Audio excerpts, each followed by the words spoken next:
So this is a 2023 Peterbilt. Not sure the model, I'm gonna check right now, but this is a brand new one, and I'm gonna show you the engine, and everything just came to the shop for speed. So here is the Cummins X15, which looks pretty similar to the older versions.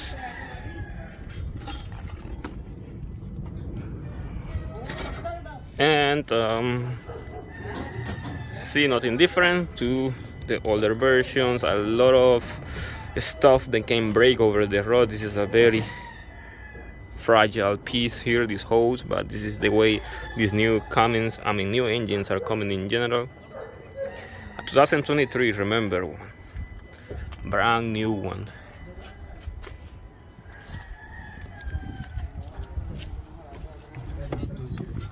Here is a 579,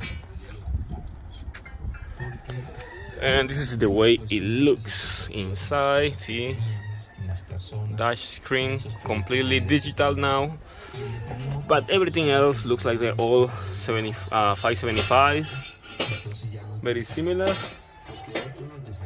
So if you are looking to spend around $200,000 or more for a Peterbilt 579, this is what you wanna get. This is the updated version. We are just going to do speed limit removal and idle shutdown removal. This is pretty much what I'm going to do right now.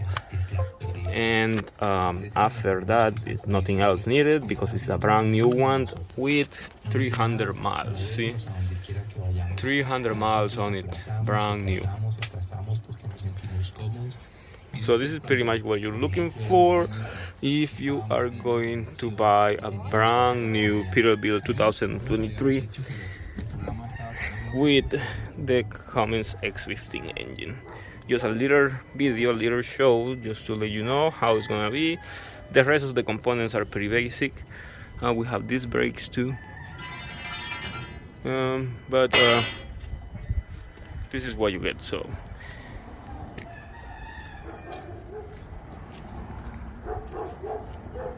brand new one.